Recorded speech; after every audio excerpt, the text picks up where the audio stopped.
Okay. It appears that I'm live. Um, just so you know, this is a very old camera and lag kills. Okay. I'm not sure how to share the stream, so give me a moment, okay? Fudge. I don't want to super curse. I don't want to curse as much as I want to. Okay. I'm going to copy that and paste that into Facebook and Twitter.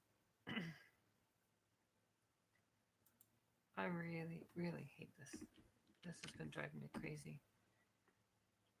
This doing requests thing. All right, so today, oh my god, I need my browser to work. I really need my browser to freaking work.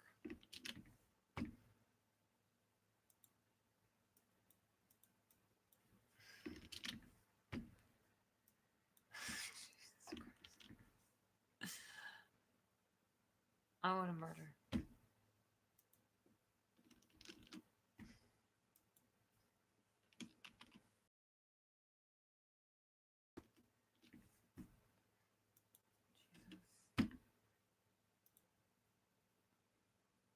Twitter.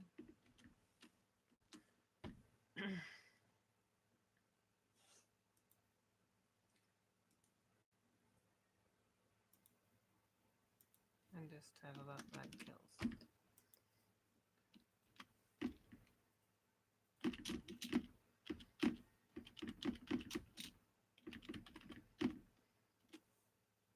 Okay.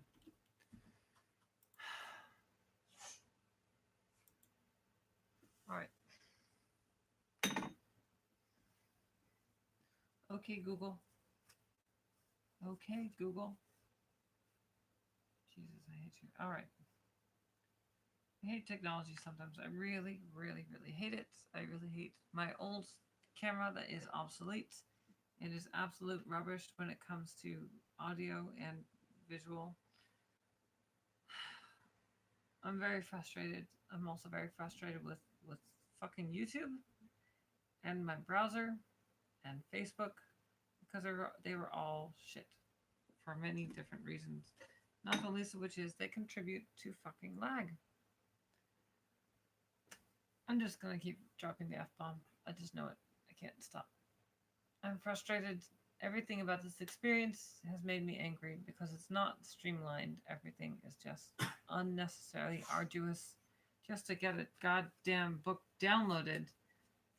I really wanted to use a data pad to read from, but apparently, if you already have an account on it, it's hell to establish a new account just to read from it. Anyway, all right. So I agreed that this reading, this me reading books, I would do requests if I didn't have to pay for the books. And someone on Facebook who goes by the name Hannah Sachs um, decided to lend a book to me via Amazon. And so that meant that I had to go through hell just to get this on my device. And I want blood because I'm so angry. All right. Everything's frustrating. And it's bright. I'm not used to bright lights. I hate bright lights. I really hate bright lights. I'm a dark thing. I like darkness. I really hate bright lights. All right. What the fuck? So, I'm reading a stupid book. It is called Space Force. Can you see it? Yeah, lag kills. You can't even see it. It's all blurry. Space fucking Force by Jeremy fucking Robinson. Okay. I'm sufficiently annoyed. And everything that I have gone through just to get this onto my device and to be able to even stream, even though I'd rather stream from my phone, which is smooth, or relatively smooth. Um, yeah, now I have to do it from this outdated magic 8 ball stupid camera, and it pisses me off. Okay, it's killed my buzz. I got to drink Guinness today, and that made me happy. And now it's killed my buzz. So thank you, Hannah fucking Sachs. Thank you for everything. All right, chapter 1. Stone. If you're going to ruin someone's life, do it on a Wednesday. The difference from other days of the week is subtle, like real maple syrup from a tree and Aunt Jemima. Both are sweets, improving the flavor of a warmed up circle of batter. But one is corn syrupy swamp mud, and the other tastes like the transmogrified body of Jesus probably should. There are 3 things you should know about me, all of which could have been inferred from the previous, but I'm not sure you're intelligent. So here's a breakdown. I'm a Canuck. I'm a Canuckistani. I'm no longer I'm no longer a diddler. I say diddler. I'm sorry, I meant Catholic. I'm kidding. And you don't want to cross my path on a Wednesday because you've survived the first 2 days of the week pushing papers or data from one place to another. You're cradling the fledgling hope that comes from Thursday, nursing it into a robust Friday that delivers a more mature expectation from the coming weekend and the fleeting taste of freedom it brings. But me, on a Wednesday, I will abort your zygote hope with a single sentence or a word, because I know you, and there is nothing, not even Aunt Jemima's unholy liquid horseshit, worse than being exposed for who and what you really are. A a what? Hale asks. That's all I got, I say. Wasn't sure how nasty I wanted to get. Hale stares at me. I'm pretty sure whatever name you decide to call them won't be as harsh as aborting zygote hope. Bonus points for the vivid imagery, though. I shrug. I got A's in English. Hale adjusts our pitch, bringing us closer to the docking bay of Alpha Station, aka the International Space Station. Teacher wasn't big on subtlety. I check my rapid fire taser's charge, ensuring the weapon is ready to go. Our little how do you do at the ISS isn't scheduled and might not be welcome. Since projectile weapons in space are a big freaking no-no, the RFT, capable of dropping a dozen enemy combatants in seconds, gets the job done. With enough juice, a single target could be cooked from the inside out, but the kill setting is reserved for wartime, which this is not and never has been, because space is not a warfighting domain. You think it's over the top, I say? The word overkill comes to mind, Hale says. Everything about us is overkill. That's how I think now. It's in my damn blood. It was a robocall. Hale smiles, adjusting the controls, preparing the dock. 30 seconds. I unbuckle and head for the rear hatch, which will open for like a giant sphincter, and drop the human deuce that is me into the shitter that is Alpha Station. I suppose that's harsh, too. The ISS has been a beacon of international cooperation and scientific research, even while the rest of the world bitches about who won the Eurovision competition, and Americans say, "What the fuck is Eurovision?" But after 25 years without fresh air or a can of Febreze, I can't imagine it smells any better than King Kong's dingleberries. They called it at 3 in the morning every day this week. They called it 3 in the morning every day this week. Do you even know where to send your email? Hale asks. Not yet. So it's just catharsis. First of all, my therapist calls it therapeutic verbal cleansing. Second, I'm going to use my dick to hunt them down, knock on their door, and verbally cleanse all of their faces, or cleanse all over their faces. My dick isn't actually my dick, my dick isn't my actual dick or a person. The DIC Defense Initiative computer was named by a gray haired conservative who I suppose didn't bother saying the acronym out loud. Each member of Space Force has their very own dick, even the ladies, and most of us have pressed a K into the Comic Sans logo emblazoned on the keyboards. Seriously, Comic freaking Sans. When the higher ups discovered the team's graffiti, we claimed the K was for a keyboard and feigned ignorance about what it spelled. Maybe the guy who named the computers actually had a good sense of humor. Hadn't considered that before. 10 seconds, Hale says. Sounds like your therapist has her hands full. Had.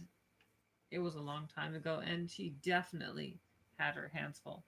Hale glances at me through her helmet visor. You didn't. How do you think I landed this shit post? I stand by the door, weapon shouldered. For a moment, I'm transported to a time when I was at best what I was the best at what I did. SEAL Team 6. A real badass mofo, especially for a maple tree humping Canuck at heart. I was raised in Vancouver, but I was born in the United States. So while I identify as a Canadian, I'm legally American citizen. After a drawn out firefight in Syria left 2 men dead and me a little shaken, General McNasty, can't remember his real name, required me to attend 3 therapy sessions. What he didn't tell me was that my therapist would be smoking hot, and his daughter. If I'd bothered to if I'd bothered to remember the general's last name, I probably wouldn't be here now. Probably. Maybe. It wasn't until after our 3rd session that ended atop her desk, theatrically cleared off, because who hasn't wanted to do that, that we learned our sessions were being recorded for evaluation. And now I have 2 great regrets: the end of my SEAL team career and not getting a copy of that video. Upon being reassigned to Space Force, I was given a commission and found my responsibilities growing, much to McNasty's chagrin, I'm sure. Nearly everyone else was discharged for a variety of reasons that never seemed to land a reticle on me. So now I'm mission commander at a captain's rank, which is fun to say, but doesn't really mean much when there are no missions to command. The Rex, officially named the TI Rex, sorry, T1 Rex, the United States' first and only space fighter, bumps to a stop and is followed by the repetitive thump of seals engaging and the hiss of the airlock pressurizing. When I first heard the fighter's name, I asked, "Do you need small hands to fly this thing?" No one laughed. It was awkward. Let's make it official, I say, chuckling to myself about the seals engaging, their flippers bitch slapping each other into submission. Space Force commands. This is Strike Team Z. We are in position and ready to breach. Stone is requesting green light for a go. Over. Hale gets a reply a moment later. Strike Team Alpha, please use your official designation and repeat requests. Over. Are you serious? Hale asks. While technically we are Strike Team Alpha, we prefer to use Strike Team Z, as in 0, because we are the only strike team in Space Force. There's just the 2 of us, and Hale is a woman. No offense, I say. What? Never mind. She's a top-notch pilot, and unlike the majority of Space Force, she actually requested her transfer from the Air Force and turned down an offer from NASA. While she takes her job a bit more seriously than I do, I find her wit amusing, except when it's turned toward me. She can whittle a person down like a stub, like a verbal Jeffrey Dahmer, or to a stub, like a verbal Jeffrey Dahmer. Her native Hawaiian looks distract from the emotional pain she's capable of inflicting, but I'd never tell her that, lest I'd be subjected to physical pain. Now just imagine Tulsi Gabbard is the pilot. It actually makes sense. Wasn't she in the Air Force? Pretty sure. All right. Yeah, so just imagine Tulsi Gabbard is flying this. This is pretty freaking awesome. follow protocol or be grounded. Over. The voice on the other end of this conversation belongs to Billy, but that's right. He's a grown man who demands to be called Billy, despite having the perfectly respectable name of William Forts.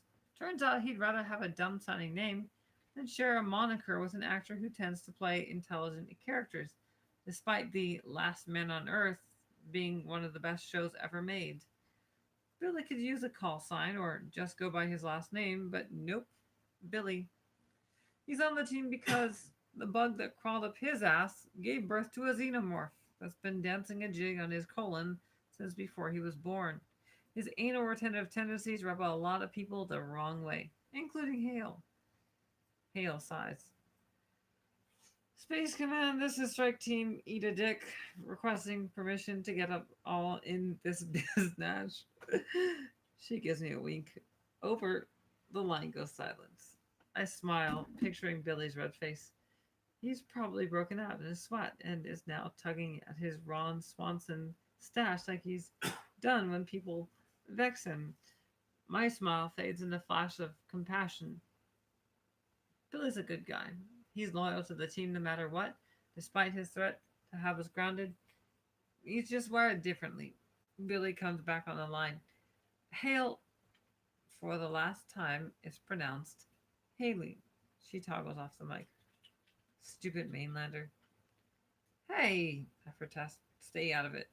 I raise my hands in submission. Apologies for misspeaking, Billy says. Again, but my request stands and time is running out. She rolls her eyes. Fine. Space Command, this is Strike Team Alpha requesting permission to breach Alpha Station. She toggles the mic off again. Uh, you see what he does to me? Alpha twice in one sentence? That's bad writing, I say. Mrs. Decker would not approve. Who? English professor. Hale stares at me for a moment and then switches on the mic. Over. After a brief delay, Billy's voice returns. Copy that, Strike Team Alpha. You are green for breach. I repeat, green for breach. Mission is a go. Over. Hard copy, Space Command. Over and out. She turns to me. You want company on this one? Why not? I say. You're just my pilot. Won't matter if you get killed. She pushes up from her seat and joins me by the airlock hatch. I look at her empty hands. You gonna just point your fingers and say, pew pew? You know, I don't like guns, she says, which is Haley's way of reminding me that she's an ace in space, but also skilled in hand-to-hand combat. I want to point out that all the kung fu in the world won't help her against a ranged weapon, but she'd probably just kick me in the nuts and finish the breach solo. Instead, I say, it's not a gun, it's a taser. It has a trigger and shoots stuff. Stuff? They're electrodes? She launches a raised eyebrow into the orbit of her forehead. You want to find out what it feels like to be shot by that thing? I say nothing.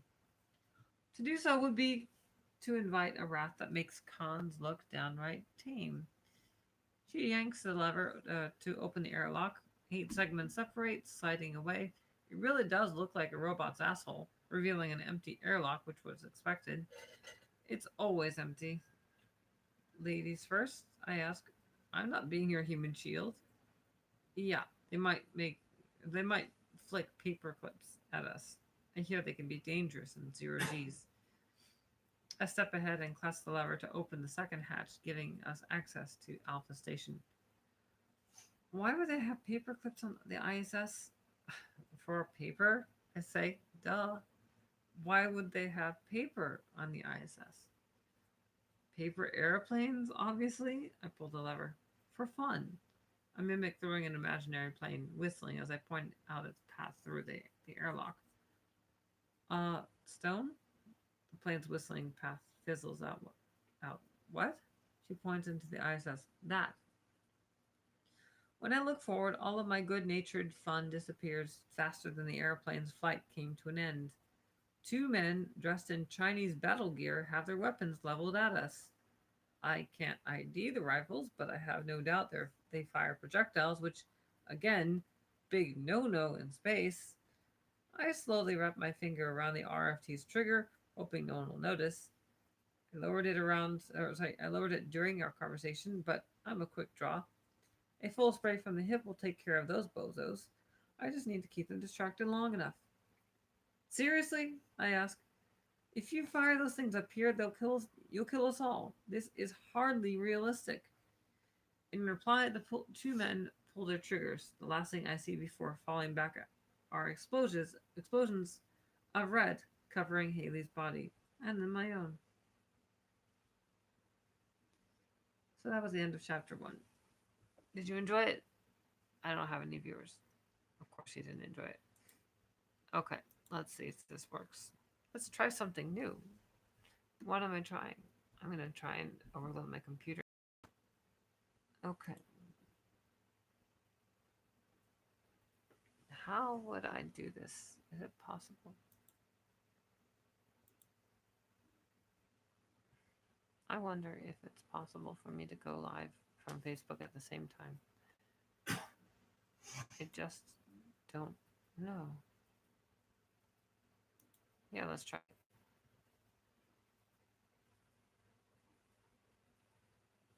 Stand by. Wait for this frozen computer to work.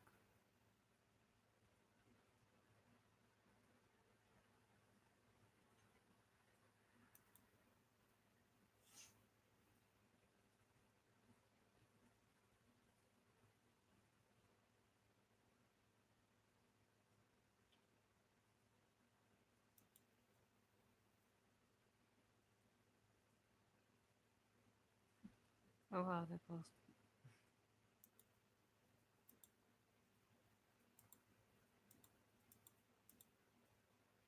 Okay, give me just a moment.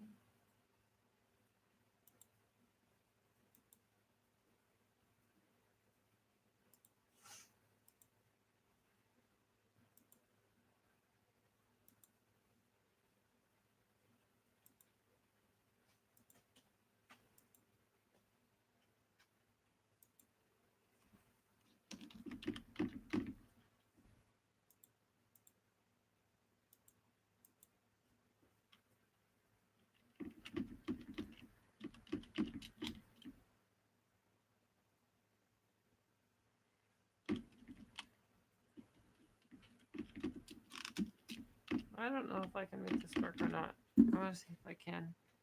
I honestly don't know how to go live from this.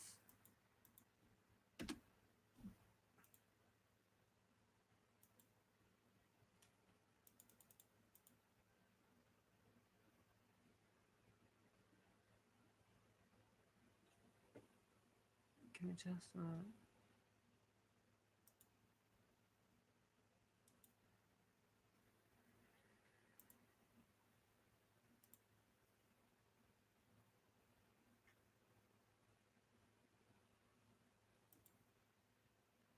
I don't know if I'm actually live. I have no freaking clue if I'm actually live.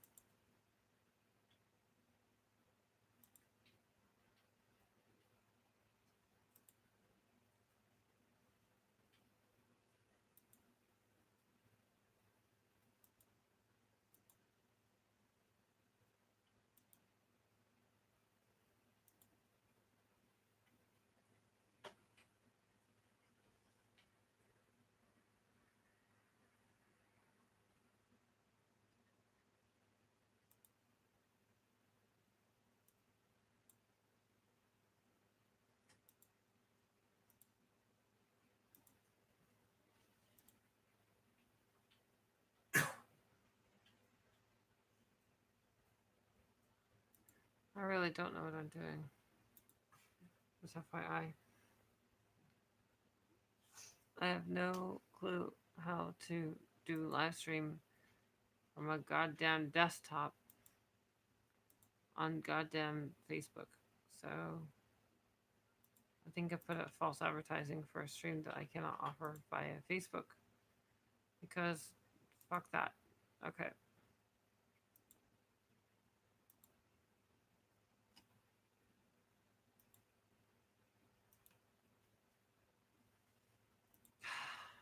Shit. I don't know how to make this work. I am not trained in this. I didn't realize that none of this would be user friendly.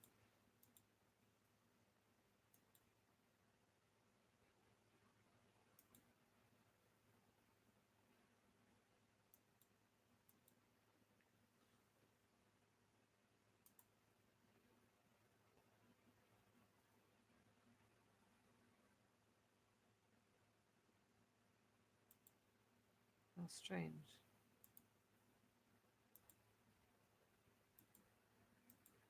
Maybe I really can't do it if they're both in action. Strange. Okay. Anyway, no idea if I'm actually being watched. I don't care. Okay, Google. Um, and if anyone's chatting, I can't see if they're chatting. No idea. All right. Okay, Google. Thank you for listening. I'm very frustrated. All right. Now we're on to chapter 2. Haley. It looks like it says Hale, but it's Haley. All right. I was a late bloomer. Didn't grow boobs until age 16. But when I did, they were hard not to notice. That changed when I discovered sports bras. Thank you. Oh, why? But I suffered a few years of gawking from the opposite sex. I don't blame guys. They're hardwired to drool over curvy objects, and well, let's be honest. I have nice boobs. But this one dude, Brett Bingham, got his mental wires crossed and assumed that because he was infatuated with my chest, that I wouldn't mind his fingers on my body. One day, at lunch, he feigned tripping into me, got his grope on, and a swift punch to the chin for that.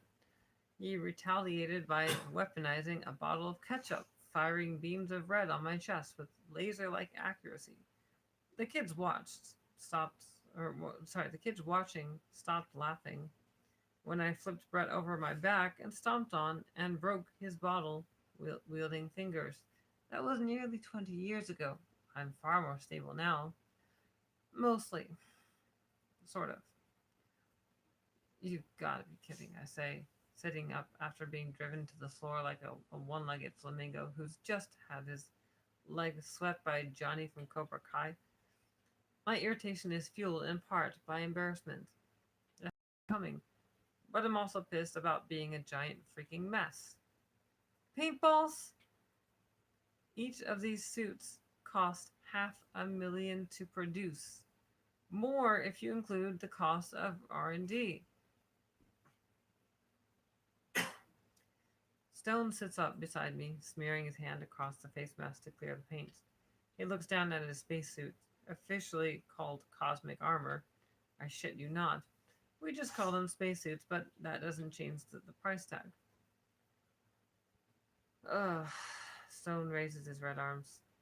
I look like a tampon. I backhand his shoulder, glad that my visor is still partially obscured by paint. If he sees my smile, he'll just be encouraged, as will the two buffoons standing over us with the paintball guns. While they've resigned themselves to our crumbling situation and the likely end of their careers, I'm still hoping my track record will let me move onward and upward at NASA. Getting reprimanded for a spacesuit that looks like a tampon isn't going to help. Gotta have a little fun on the sinking ship, right? The deep voice belongs to Frank Taylor. He's a former Army Ranger and Stone's BFF. When they're not beating up their arms or at the shooting range, they're playing multiplayer video games and shouting at strangers around the world.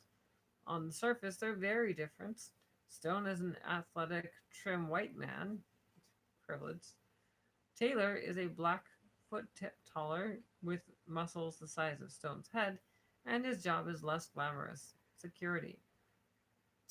Typical white man. Keeping the black man down. Relegating them to the work of security guard. Like everyone here but me, he was sent to Space Force for upsetting someone, somewhere. In Taylor's case, he disobeyed a direct order, saved a bunch of lives, and rather than getting a medal, he got swept under the rug. His lax behavior stems from disenchantment more than actual douchebaggery, so I'll forgive him this trespass. His partner, on the other hand, Nick Quaid, he's an engineer, and I suppose he's a good one, but his personality prevents me from clicking like. He's got a thin blonde mustache to boot, and that's just creepy, like the kind of guy you wouldn't want your daughter hanging around in the 1970s. A less handsome Matthew McConaughey from Dazed and Confused. The southern accent doesn't help any, though I suppose on a kind and handsome man it might be charming. God damn, why couldn't Quaid be Matthew McConaughey? The worst part about Quaid's stash is that it inspired Billy's. Billy looked almost innocent before, and now he looks like a young Wilford Brimley who's seen some shit. Honestly, what's the deal with mustaches? The only thing Movember does for me is make me want to hide in a closet full of stuffed animals and flowers, all to raise awareness for men's health or something. Like men don't hear the moaning and groaning of every man suffering from a cold or an ingrown nail. Poor babies. I'm not unsympathetic to sick people, men, women, or whatever else people identify as these days. But the mustache is more likely to make me reach for my mace than to ask why a man decided to it would be cool to look like a child abductor for a month. I might have issues. Let's pretend I don't. You all look like dipshits, Quaid says. That's what you look like. So much for descriptive, I grumble, climbing to my feet and moving my soiled helmet. I know, right? Stone says. It's like he doesn't even try. Use a metaphor every now and then. Sheesh. Quaid waves us off. He's not big on words. Taylor offers his meaty gloved hand to Stone and pulls up. Isn't dead, I comment. Bros before I point a finger at Taylor. Don't finish that sentence. I put up with a lot, but I am not going to be relegated to the hose category when I am capable of kicking just about any ass on base. I didn't fight my way out of Hawaiian poverty, sometimes with my knuckles, becoming a fifth degree black belt in Shaolin Kung Fu, and rising through the Air Force ranks to be disrespected. Only Stone can get away with speaking to me like that, and that's only because I give it to him worse. Sorry, Taylor says, but then he shrugs. You would have called me sexist for offering. I meet his earnest eyes with a squinty glare. Then I let him off the hook with a grin. You're right. You passed the test. That was a test? Taylor asks. Every time one of you opens your mouth around me, it's a test. Speaking of tests, Quaid says, y'all failed big time. Like it matters, Stone says, helmet under his arm. He pushes past Quaid out of the very still on Earth simulator and onto the ramp leading down to the training center's floor. His feet echo in the vast spaces designed to train hundreds of men and women, but which currently contain just the four of us. No one is keeping track. No one cares. Not anymore. Pretty sure they never did, I say. Taylor tilts his head in agreement. You did. Pretty sure Billy is keeping track, Quaid says. Affirmative, Billy's voice says from the intercom system. That was one of your more spectacular fails, Stone. But far worse than the breach of the protocol carried out by Quaid and Taylor. Where did you get those weapons? They ain't weapons, Quaid says. Not really. Not really is hardly a defense, Billy says. Did you kill that man? No? Well, not really. Just having a little fun while while we can, Billy, Taylor says. Nothing wrong with that. There's a lot wrong with that, Billy says, but this is all beside the point. Our current interaction is not social. I simply wanted to inform you that Colonel Lauren Jones was on her way down. Stone and I look at each other, eyes going wide as we look at the state of our spacesuits. You've got to be shitting me. Despite Stone's lax behavior, he's a soldier at heart, and getting caught red-suited by the colonel is not something he will enjoy. For me, it's worse. He has a future in the private sector, while my experience as a fighter jet pilot and Rex pilot overqualifies me for most jobs. There's no way I'm spending 6 hours at a time cooped up in the cockpit of a civilian airline with some weird co-pilot who bites his nails, smells of Jovan Musk, and is named Steve, or Mike, or Dan, or some other piloty sounding name. Go, I say, motioning him toward the locker room. Hurry. In general, spacesuits are not made for running, but our cosmic armor is fairly form fitting and flexible. Exposed to the vacuum of space, it will pressurize and expand. Under normal circumstances, it fits more like body armor, hence the embarrassing name. We blaze a trail past rows of lockers that had once been filled. Men and women shared the space for 1 year, and then most of them are gone, along with the president who funded all of this. Turns out his vision wasn't exactly shared by the Pentagon, and the moment they had the freedom to act, they carved down our budget and transferred most everyone away. Space Force shrank as fast as it grew, like a geriatric erection. I inwardly cringe at the image. She's coming, Taylor whispers from the door. I shove Stone into the nearest shower stall, follow him in, and yank the curtain shut behind us. There's easier ways to get me in the shower. I'm looking for Captain Stone. It's the Colonel. I twist on the water, dousing us in a frigid stream. Stone does a little jig, mouthing, cold, cold, cold, but he doesn't blow our cover by jumping out. As a SEAL, he endured far worse, including cold water training. He can handle a cold shower and probably needs one. He settles down when the water warms. In here, Colonel. You don't mind if I salute behind the curtain, do you? His humor is lost on her, but I can't help but smile. For a moment, we share what? Sorry, we stare into each other's eyes, water dripping over our heads, streams of red flowing down the drain. Before it gets weird, the colonel says, "Please don't. Is First Lieutenant Haley available?" I cringe when even my superior. Oh yeah. See, how do I know this? How would I know how she pronounces the name? Okay. So is First Lieutenant Hale available? And then she says, I cringe when even my superior mispronounces my last name. How many times have I corrected her? Apparently not enough. When I tense up, Stone puts a hand on my shoulder to keep me quiet. It's Haley, he says, pronouncing it correctly. And I haven't seen her recently. I think she said something about waxing her. I stomp on his foot, silencing his comment and forcing him to clench his teeth. Are you all right, Captain? Drop the soap, he says. Keep Quaid away from the stall while I retrieve it. Hey, Quaid says. I ain't no. Stone clears his throat. Colonel, to what do we owe the honor of your presence in the locker room? I would prefer to deliver this news in a more formal manner, but in my experience, expediency is preferable to formality. I trust you will update Hale and Forts. He prefers Billy, Quaid says. Dudes, Taylor says, shut up. The seriousness in the big man's voice is disconcerting. The colonel is hard to read, so the news must be bad enough for Taylor to sense.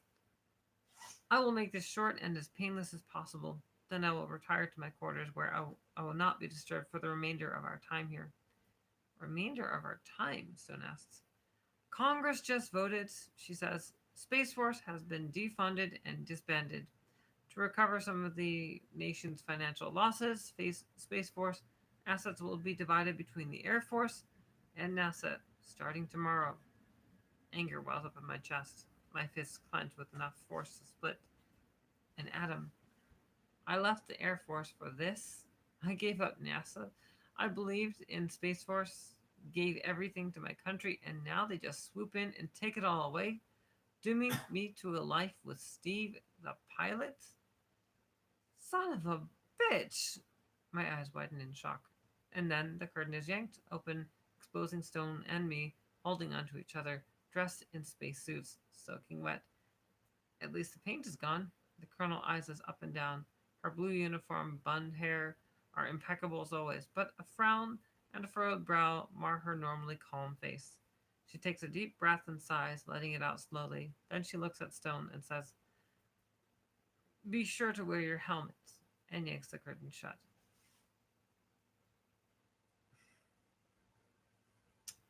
All right. I don't have much time, so I'm just going to read chapter 3. Hannah Sachs, you who donated this book, um, how many more chapters do I have to read? How many more chapters am I going to have to read? I'm not going to finish the whole book tonight. I'm only going to finish one more chapter and that's it. And then I'll read again tomorrow, I guess, the same book. Chapter 3, Stone. The mix of emotions churning through me is confusing, mostly because they have nothing to do with me and everything to do with Haley. I've long since resigned myself to the inevitability of this moment. I have a plan in place. Already have a position with a reputable Merc outfit lined up. But Haley's desire to leave Earth's orbit has not yet been satiated, and until it is, she's not going to be happy. And strangely enough, for all our ribbing and antagonizing, that matters to me a lot. When she leans back against the shower wall, expression numb with shock, I'm propelled into action. When I shove and stumble through the curtain in a wet spacesuit, I'm propelled to the floor. Colonel, I call out, but she's already gone. I peel the wet spacesuit off in pieces, helped it by a silent tailor. Damn it, I grumble, sluicing out of the suit like a cold, rotten banana squeezed from the bottom. Damn it! I kick out of the pant legs, my ass cold on the floor. Still dressed in a wet one-piece flight suit emblazoned with the Space Force logo. I lunge to pursue the colonel, but I slip and fall again. I peel off my damp socks, find traction on the floor, and shove off.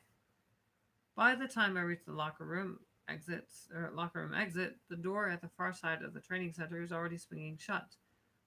I sprint the distance, moving faster than I have in a long time. The doors open outwards, spilling into a long hallway, a second set of doors, and then the circular parking lot around which the Space Force buildings were constructed in record time. From above, the base vaguely resembles a power switch, with the lonely entry road extending out over a long ridge connecting us to North Carolina's mainland. The whole base was built on Portsmouth Islands, filled in and expanded to fit Space Force's sudden and huge needs. I heard once that it was supposed to resemble Atlantis, which it does. When the parking lot is full, the rings of cars form the inner city's inner circles. But now, with the lot mostly empty, it just looks like a round hand extending a middle finger toward the solar system. If I plow through the double doors, I should be able to catch the colonel in the parking lots before she has a chance to retreat to her quarters and lock the door. I extend my hands slightly, bracing for the impact. A second before impact, I spot a shadow through the door's small window. Realizing what's about to happen, I attempt to put on the brakes, but it's impossible. All I can do is mentally groan at what might be one of the worst mistakes of my life. I see it play out in my mind's eye. The door slamming open, propelled by my weight and speed. The colonel's 5 foot tall, lithe frame being catapulted into the wall. Maybe through the wall. If I don't spend time in Leavenworth, it will be a miracle. My hands hit first, but instead of the door giving way, my arms do, folding inwards. I barely have time to register the oddity when my face collides head on with solid metal. All of the force I feared would turn the colonel into a projectile is reflected by the unmoving door, knocking me back like a young Mike Tyson caught me with an uppercut. Laid out on my back, I stare at the ceiling, 50 feet overhead. How much money did they put into this place? I wonder. My senses slowly return. Too much. I decide, not too much I decide, and I push myself up. I blink my eyes and freeze when I see the disappointed gaze of the colonel watching me through the window. When she slides away, I get to my feet and stagger a few steps, and then more carefully push through the door. Colonel, the hallway on the far side is empty. How the hell did she do that? It's like a good 25 feet to the next doors, and another 25 to the exit. She's a damn cheetah. Ahem. I turn and flinch when I find her standing beside me. Good to see getting knocked on your ass hasn't affected your situational awareness. Her sarcasm is odd. Like a stranger. Like a stranger has just walked up and started tickling my ass cheeks. Unwelcome and unnatural, and all the time I've known her, she's been a straight laced professional. Colonel, I say again, pushing past her out of character behavior, what's going to happen? I'm assuming you'll take a high paying private sector job, she says. Congrats. Not me, I say. Haley. She eyes me for the moment, reevaluating. You care about her. It wasn't a question, but I say, I suppose. She rolls her eyes, very uncolonel like. Grow a pair, will you? She leans against the wall, digs into her pocket, and retrieves a pack of cigarettes and a lighter. When I flinch at the sight of them, she says, Fuck you, and lights up. A long cloud of smoke flows from her nostrils, making her look more like a dragon than I ever imagined possible. Like the rest of us, she's going to be discharged. When I start to object, she holds up her hands. Unlike the rest of us, who will be generally discharged, she will be honorably discharged. It's the best I could imagine, or I could manage. We're the only person here who actually gave a damn. While I attempted to keep my attention on Haley, a detail from her statement jumps out at me. The rest of us? We're all here for a reason, she says. Stepped on someone's toes, slept with someone's daughter, disobeyed an order to the former president. Space Force was a gleaming beacon of superiority and a distraction from the shitstorm surrounding him. To the rest of the military, it was a laughable joke, and then it became a kind of purgatory for the problematic deplorables. That's you, and that's me. I don't bother arguing. Her past is a mystery to me, but I can't deny being steeped in shit. She deserves better.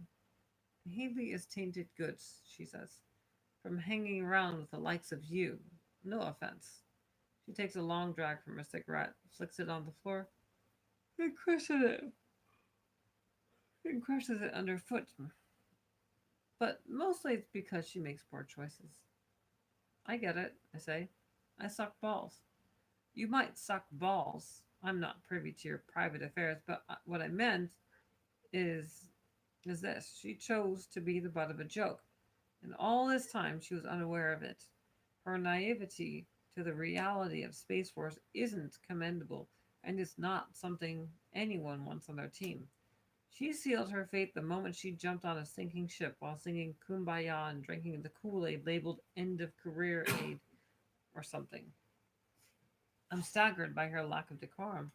I'm not offended by it, just caught off guard. She's been putting on an act this whole time. Had she been herself, I might have actually liked her. Colonel Lauren, she says, or Jones, if you must. My duties finished the moment I informed you all of your fate. This time tomorrow, we'll both be civilians. I fall into a trance like silence. This is the most real any higher officer has acted in my presence. It's unnerving and refreshing. Look, Jones says, you're not a bad guy. She could do worse, but you're not doing her any favors. To be clear, we are talking about Haley, right? Who else would we be talking about? I make an executive decision to not tell her about my Amazon Echo with a cutout of Olivia Munn dressed as Psylocke taped to it. I've never been more interested in hearing the weather. Right. Sorry. The point is, the best thing you can do for her is stop being her friend or whatever it is you think you are. Connection is unstable. Please wait while we try reconnecting. Oh, good. That's awesome. It's good to know that I have an unstable connection. It doesn't seem to be going away, so I'm just going to keep reading. Just let me know when it dies off. Okay. Friends, I say, eyes on the floor. Still. Good. Then maybe she'll be able to dig herself out of this hole. She looks around her like she can see the whole 300-acre base. She'll smell like shit, but if she starts making good choices, she might clean up well enough. Well enough for what? I ask. She shrugs. UPS? FedEx? It's a living, isn't it? Not for Haley, it isn't. And then, carpe diem, she says. For tomorrow we leave. With that, she plants her foot against the door and gives me a smile. We really are a bunch of fuck ups, aren't we? I hear footballs approaching on the far side of the door, and I manage to look through the glass in time to see Quaid charging toward it like a freight train, which he's prone to do thanks to an excess of energy on energy drinks, or energy drinks. One of the two. He does pee a lot, though. The door shakes from an impact. Jones wedged foot enough to keep it closed. You're lucky that wasn't Taylor, I tell her. I look through the window, smiling when I see Quaid laid out, possibly conscious. In the background, Taylor watches, chuckling. Behind him, Haley walks toward the exit on the training center's far side, head down. Just let her go, I tell myself, trying to heed Jones' advice. Have a nice life, soldier, Jones says, already halfway down to the exit. Try not to get anyone killed. She pushes the door open and exits in the glowing white light of day. I turn back toward the training center in time to see the door close behind Haley, maybe for the last time. Okay, that's the end of that chapter. All right. I hope you enjoyed it. I'm exhausted. I'm very tired. It was frustrating just even being able to get this book. Okay. I'll see y'all later. Have a good night. How do I end the stream? I don't know.